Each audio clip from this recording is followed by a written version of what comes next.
Bonjour à toutes et à tous et bienvenue dans un nouvel épisode de La Scolaire, l'émission issue du podcast Le Club Lecture. Cette émission s'adresse tout particulièrement aux étudiants et lycéens. Aujourd'hui, nous allons découvrir et analyser une pièce de théâtre constituée d'une seule phrase. Bien évidemment, vous vous en doutez, j'exagère en affirmant cela. Mais pas tant que ça. Nous allons en effet analyser aujourd'hui Pour un oui ou pour un non de Nathalie Sarraute, une pièce de théâtre de 1981 qui se déploie autour d'une seule et unique phrase « C'est bien ça ». Voyons ensemble ce qui caractérise cette pièce. Cette présentation se déroulera en 3 étapes, dont le minutage est indiqué dans la description de cet épisode. Si vous souhaitez n'en écouter qu'une partie, je vous conseille donc de vous y reporter. Je débuterai tout d'abord dans un premier temps par une présentation de la place de cette pièce dans l'œuvre de Nathalie Sarraute, en abordant en même temps le contexte littéraire du XXe siècle, puis le contexte littéraire de la pièce, avec notamment une définition formelle du genre théâtral auquel appartient cette œuvre. Dans un deuxième moment, je vous proposerai un résumé de la pièce, assez détaillé et complet, avec notamment plusieurs zooms sur des scènes clés de cette pièce.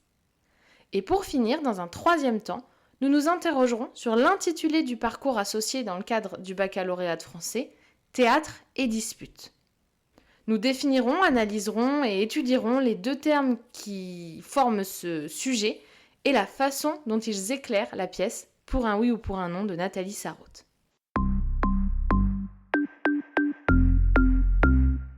Je vais donc débuter par les différents contextes de la pièce, en commençant par le contexte biographique, donc une rapide biographie de Nathalie Sarraute. Nathalie Sarraute est née à Moscou en 1900, mais elle ne s'appelait pas encore Nathalie Sarraute, elle s'appelait Nathalie Tcherniak.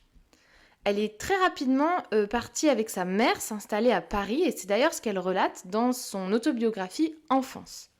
Son père est lui resté en Russie, il s'avère qu'elle y retourne donc assez régulièrement et garde un lien avec ce pays. Quand elle est à Paris, en France, elle évolue dans un milieu très intellectuel et littéraire parisien, avec sa mère qui est en fait elle-même écrivaine. Quelques années plus tard, en 1907, son père arrive à Paris et Nathalie part vivre avec lui puisque sa mère repart quant à elle en Russie. C'est à partir de ce moment-là que le lien de Nathalie Sarraute avec la Russie se fait de moins en moins important, se délite, puisqu'elle y retourne de moins en moins souvent.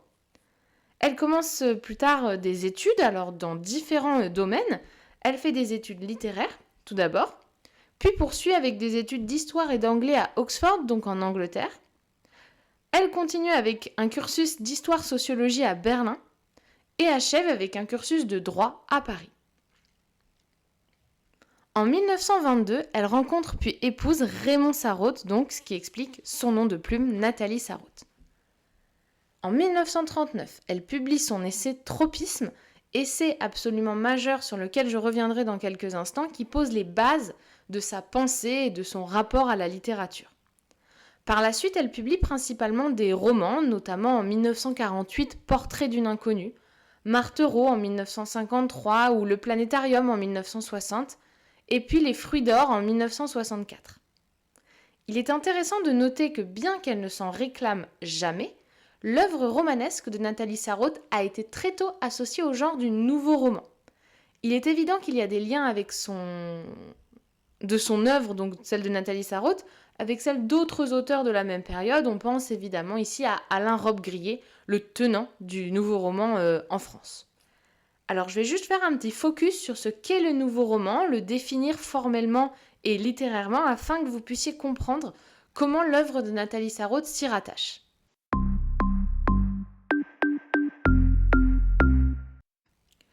Le nouveau roman, c'est donc un mouvement, ce n'est pas une école, ce n'est pas un courant, c'est un mouvement assez peu théorisé au début, qui se met en place en France, je dirais dans la deuxième moitié du XXe siècle.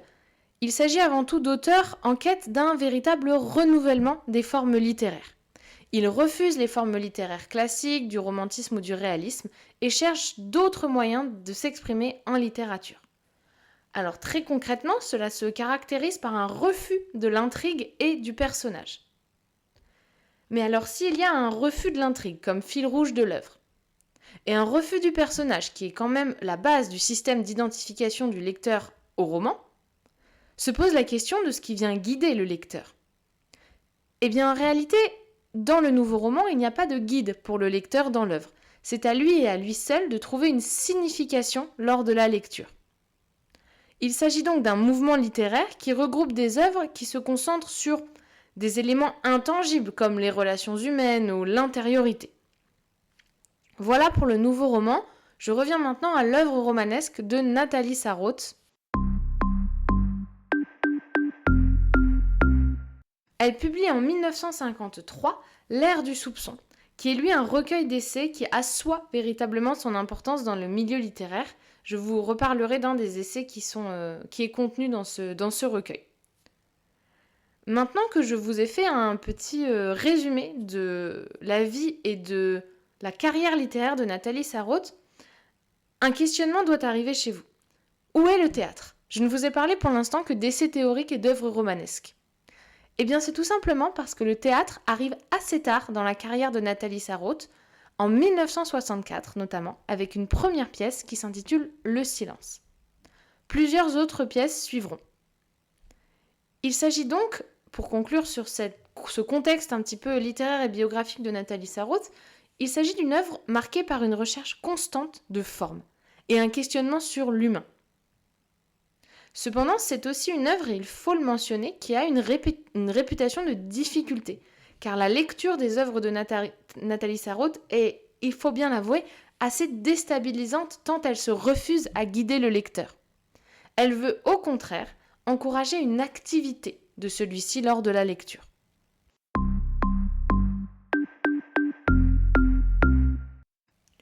Pour comprendre l'œuvre de Nathalie Sarraute, il est notamment nécessaire de s'intéresser à la notion de tropisme qu'elle a théorisée donc dans son essai du même nom que je vous mentionnais, publié en 1939, et qu'elle a illustré, dont ses œuvres sont des exemples. Je vous propose donc de faire un petit écart dans ce contexte biographique vers la notion et la définition du terme de tropisme, qui va nous permettre de comprendre l'œuvre de Nathalie Sarraute.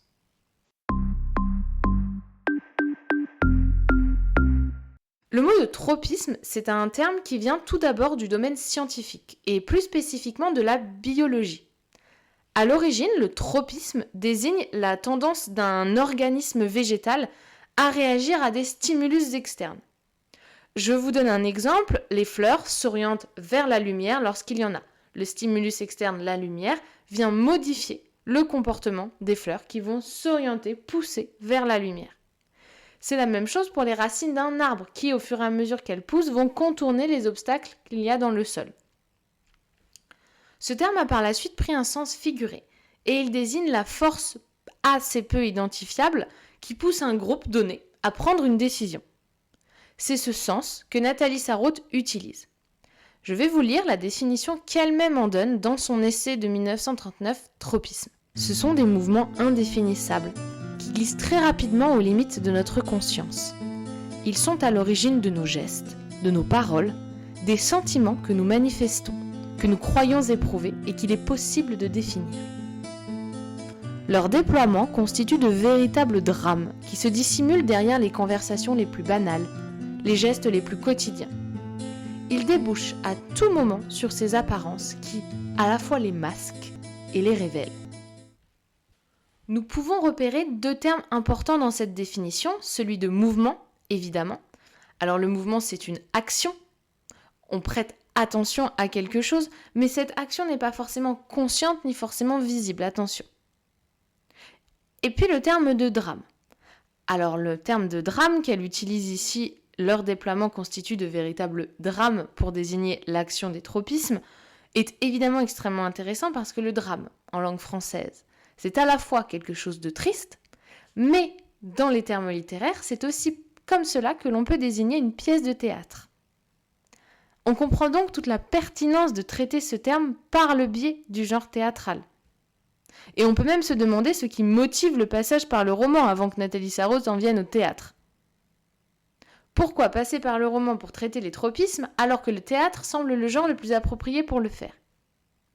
Eh bien, c'est la question du réalisme ici. En effet, le théâtre implique de représenter ce qu'on voit, de poser sur scène la réalité. Or, le roman permet au contraire d'écrire les consciences. Il y a la possibilité dans le roman de se concentrer sur un petit détail pendant plusieurs pages, ce que ne semble pas permettre, en tout cas à première vue, le théâtre. Et c'est très important dans la définition justement du genre théâtral tel qu'il est pratiqué par Nathalie Sarraute, puisqu'on comprend vite que le théâtre de Nathalie Sarraute est un théâtre qui, justement, ne se caractérise pas par l'action. Ce qui ne veut pas dire qu'il ne se passe rien, qu'il n'y a pas de mouvement. Au contraire, le théâtre de Nathalie Sarraute, puisqu'il ne se caractérise pas par l'action, se caractérise par l'intérêt qu'il accorde aux détails. Pour achever ce parcours dans la vie et l'œuvre de Nathalie Sarraute, nous devons désormais nous intéresser à la place de cette pièce, pour un oui ou pour un non, dans l'œuvre globale de Nathalie Sarraute.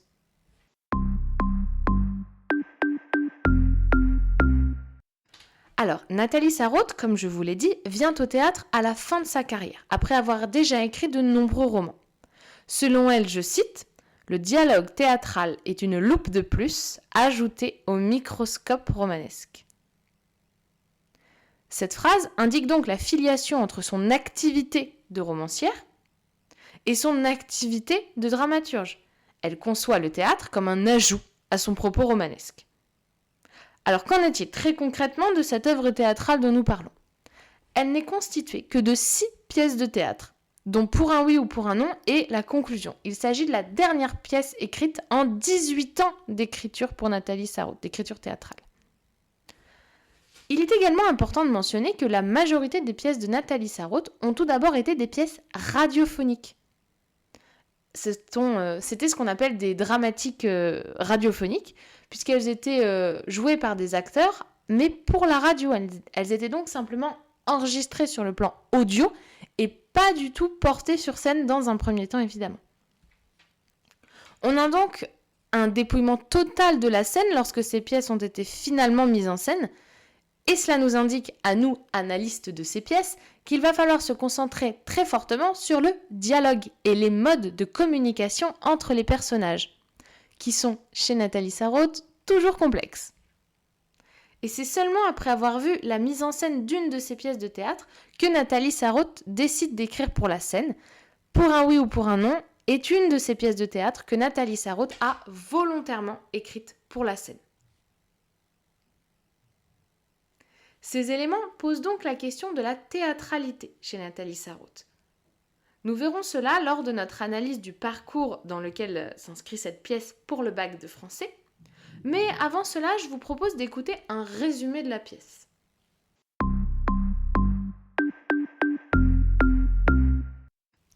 Alors, allons-y pour le résumé de cette pièce. Je précise tout d'abord que cette pièce n'est pas du tout découpée en actes ni en scènes comme c'est la tradition dans le genre théâtral, mais ce n'est pas une véritable nouveauté. D'autres auteurs avant Nathalie Sarraute ont fait le choix de s'émanciper du découpage acte-scène. Mais cela signifie également qu'il nous faut trouver des points d'accroche pour faire ressortir la structure et l'évolution de cette pièce. Puisqu'il y a bien, même si ce n'est pas forcément sensible au départ, une évolution dans la pièce de Nathalie Sarraute. Alors, si on doit prendre le résumé point par point, cette pièce de théâtre met uniquement en scène 2 personnages, H1 et H2. Ils n'ont pas de prénom, pas de description. La pièce de théâtre débute par le constat d'un problème au sein de la relation entre H1 et H2. H1 pointe une distance qu'il a ressentie avec H2, et demande à celui-ci, donc H1 demande à H2, s'il y a un problème entre eux. Alors H2 admet effectivement une distance et explique même d'où vient cette distance qu'il a prise avec son ami H1. H1 aurait prononcé la phrase « c'est bien ça » de façon désagréable. H2 dira plus tard que H1 l'a prononcé d'un ton condescendant, ce qu'il a très très mal pris. H2 indique ensuite qu'il n'a pas eu qu'il a souhaité rompre avec H1, mais qu'il n'en a pas eu, je cite, l'autorisation. Alors on se demande bien en quoi consiste l'autorisation pour rompre une amitié. La pièce ne l'expliquera jamais. H2 indique même qu'une enquête a été menée sur lui antérieurement et qu'il a déjà été condamné, et qu'il est désormais désigné comme celui qui rompt pour un oui ou pour un non. On retrouve ici le titre de la pièce. On voit donc qu'il y a déjà une dimension très complexe dans la compréhension de cette pièce de théâtre qui se met en place. H1 essaye ensuite de véritablement comprendre en interrogeant, en analysant avec H2 la phrase qui a été prononcée « c'est bien ça ». H1 indique donc à H2 qu'il comprend que cette phrase ait pu être comprise d'une manière condescendante et qu'il aurait dû utiliser ce mot pour appuyer sa demande de rupture, parce que la condescendance en amitié n'est pas acceptable. H2 veut donc refaire sa demande, mais il adresse cette question à H1, mais à qui veux-tu qu'on demande ? H2 a alors une idée, il va aller demander à ses voisins de servir de jury pour acter la séparation des deux amis. Mais les voisins se refusent en réalité à émettre un jugement. Face à ces deux personnes, H1 et H2 décident donc d'exposer, de faire le récit de leur relation pour que les deux voisins puissent se prononcer en définitive. Alors H1 affirme que H2 s'est toujours tenu en marge de la relation, qu'il ne s'est jamais véritablement investi dans celle-ci, et H2 en veut de son côté à H1 de lui avoir proposé un travail. Il dit avoir eu peur de l'enfermement et il utilise notamment l'image de la cage et de H1 comme un geôlier qui le maintiendrait en cage. Malgré ce récit de leur relation, les voisins refusent toujours d'être les juges et d'acter leur séparation. Les voisins sortent alors de scène. C'est là que les véritables reproches commencent. H2 reproche à H1 sa vantardise, sa volonté d'être supérieur, d'étaler son bonheur spirituel et matériel. C'est là aussi que commence le délire d'H2. Il commence à comparer H1 à Blanche-Neige, qui souhaite savoir s'il y a plus belle qu'elle, à la reine dans Blanche-Neige qui souhaite savoir s'il y a plus belle qu'elle. Selon H2, H1 veut sans cesse savoir s'il y a dans la société quelqu'un de plus heureux que lui. H2 défend au contraire un bonheur dans la solitude et le retrait. Face à ces accusations, H1 veut partir mais d'un seul coup il se ravise, sans vraiment expliquer son geste. H2 commence alors à évoquer ce qu'il apprécie, c'est H1.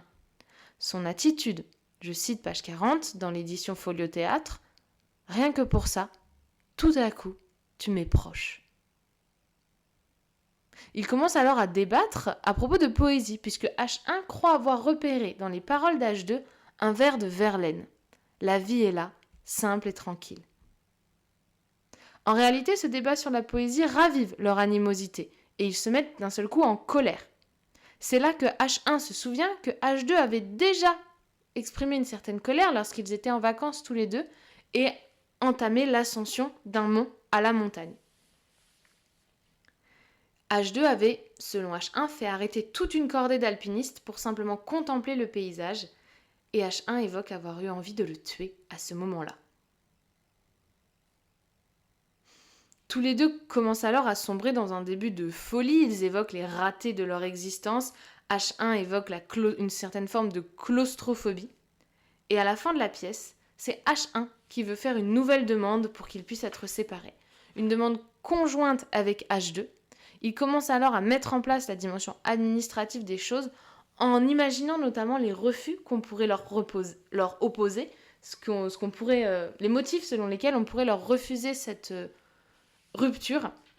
Et H1 imagine qu'on leur refuse cette rupture, c'est ce qu'il évoque page 50, toujours dans l'édition de Folio Théâtre, pour la raison suivante, ils peuvent rompre pour un oui ou pour un non. Vous connaissez maintenant cette pièce dans son intégralité. On retiendra alors 3 moments importants. Premier moment, le début de la pièce, où H2 indique à H1 qu'il lui en veut d'avoir prononcé la phrase « c'est bien ça ». C'est le point de départ de toute l'analyse qui se déploie dans la pièce. Par la suite, on peut également mentionner le passage de l'échange avec les voisins, qui met en place une scène judiciaire, mais une scène judiciaire vaine, puisque les deux voisins refusent totalement, catégoriquement, de prendre le rôle du juge pour répartir les deux personnages principaux. Troisième scène importante sur laquelle il faut se concentrer et qu'il ne faut absolument pas oublier, c'est évidemment la fin, où une certaine concorde, une certaine entente semble revenir entre les personnages, mais de façon en réalité paradoxale, puisque leur entente tient à leur volonté conjointe de se séparer. Alors malgré mes explications, des mystères subsistent dans la pièce. Tout d'abord, le manque de réalisme du dialogue entre les deux personnages. Mais également la définition de cette démarche administrative pour prendre ses distances avec un ami. On ne comprend pas bien ce qu'elle recouvre, comment elle se met en place, dans quel système elle s'ancre. On peut également questionner la place des souvenirs. Que vient faire ce souvenir des vacances à la montagne en plein milieu d'une discussion sur une phrase ? Évidemment, ce que questionne la pièce, c'est la notion d'amitié et également la notion de langage. Que se cache-t-il sous le langage ?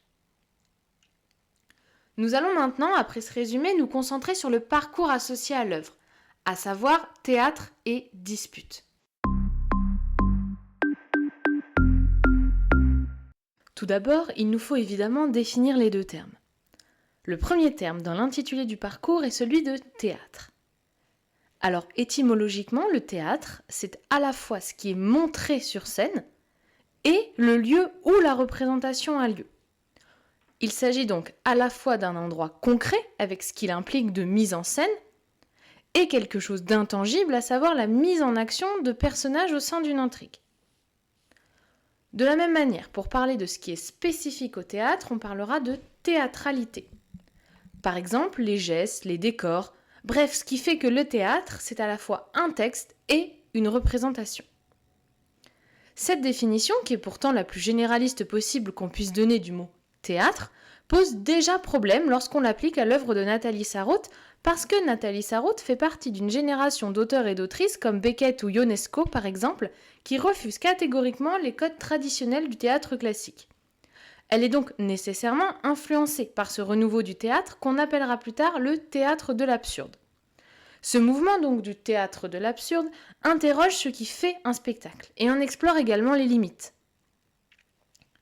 Nathalie Sarraute ne s'inscrit pas totalement dans cette mouvance, c'est évident, mais elle en emprunte néanmoins certains traits, notamment celui du réalisme de la pièce, ou plutôt de l'absence de réalisme de la pièce.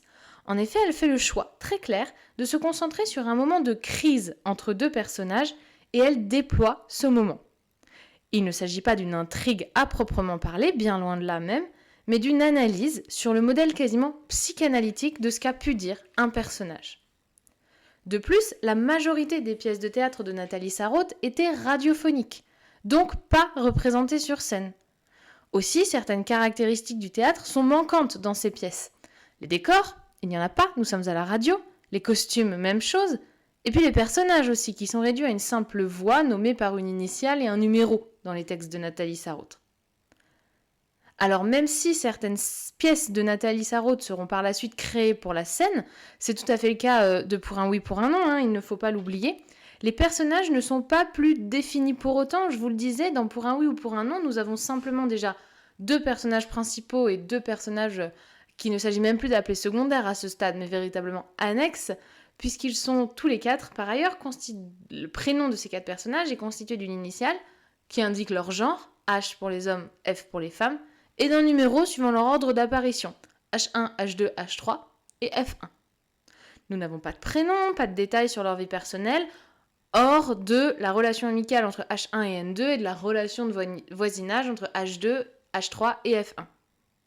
Alors quelle théâtralité subsiste quand tout est refusé comme ça au théâtre ? Eh bien la théâtralité de la conversation intérieure.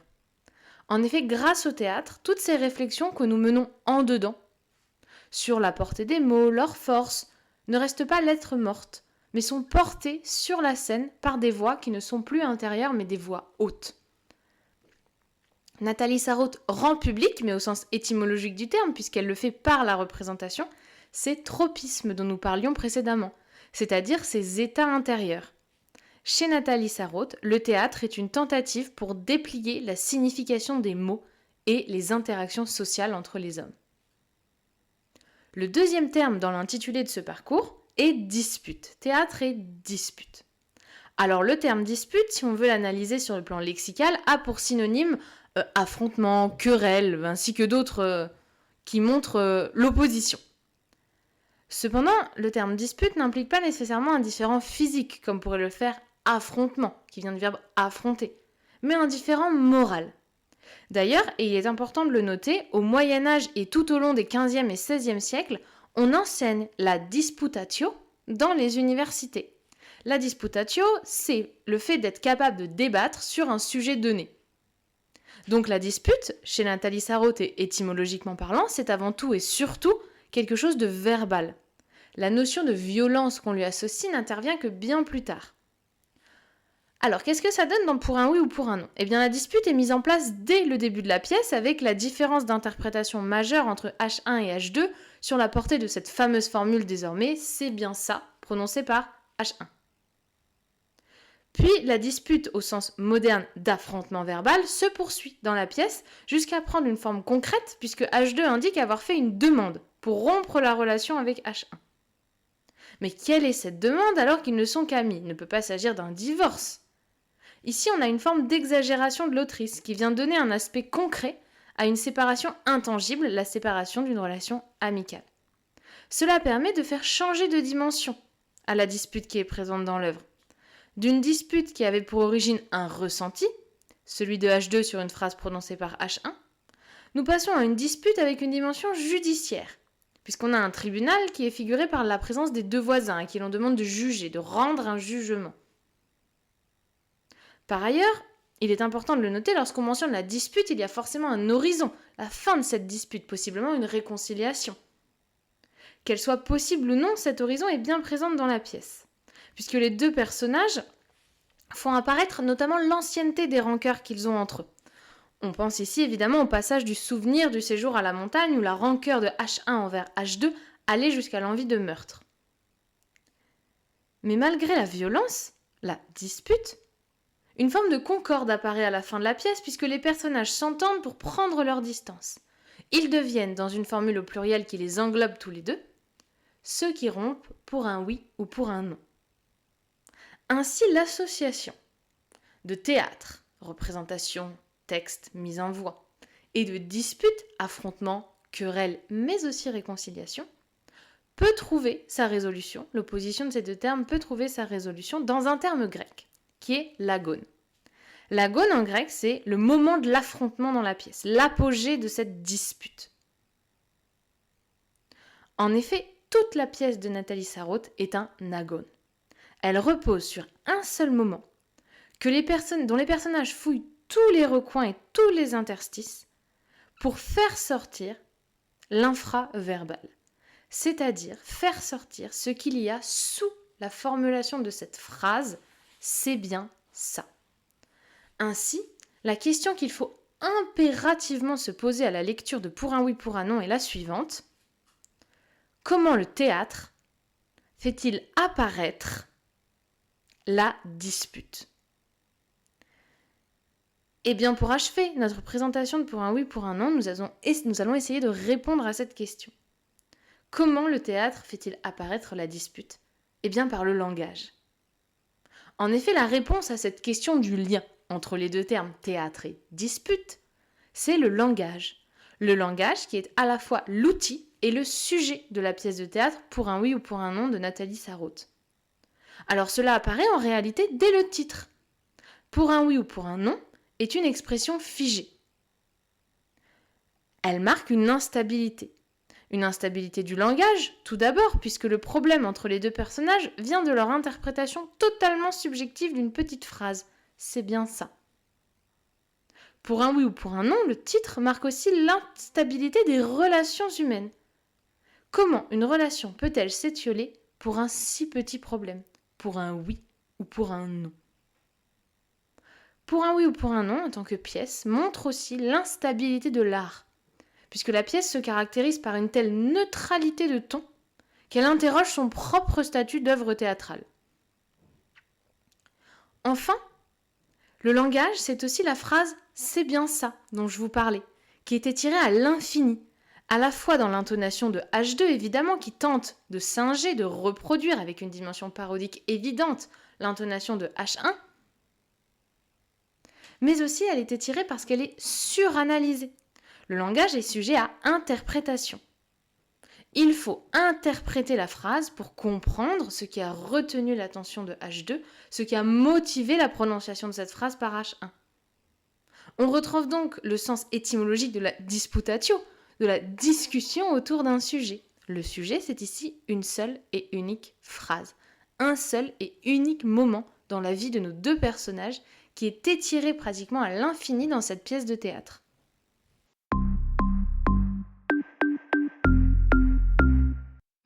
Que retenir de cette présentation de Pour un oui ou pour un non de Nathalie Sarraute ? 3 éléments. C'est une pièce de théâtre sur le langage. C'est un théâtre qui est presque non théâtral car il en a évacué la majorité des caractéristiques. Il n'y a pas d'intrigue, on se concentre sur l'analyse d'une phrase. Cette émission a été préparée à l'aide des ouvrages suivants. Tout d'abord, Pour un oui ou pour un non, le texte intégral paru chez Folio Théâtre de Nathalie Sarraute. Mais également la préface d'Arnaud Rickner à cette même édition, ainsi qu'un article de Nathalie Sarraute sur son propre théâtre intitulé « Le gant retourné ».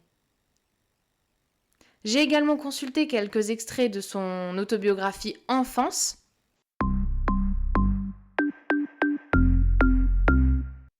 Pour poursuivre votre découverte de Nathalie Sarraute, je vous conseille quelques autres de ses pièces. Alors Le Silence, la première de ses pièces, mais également Isma, dont les thématiques regroupent et recoupent celles de Pour un oui ou pour un non. Et si vous souhaitez véritablement approfondir votre connaissance de cet auteur, je vous conseille également de lire Enfance, dont je vous parlais juste à l'instant, qui est donc évidemment son ouvrage le plus personnel.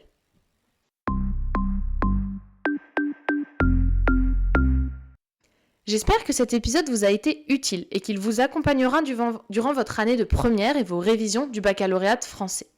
Prochainement, un épisode sur le vocabulaire d'analyse d'un texte théâtral sera publié afin de vous aider à vous exprimer avec précision lors de votre oral de français.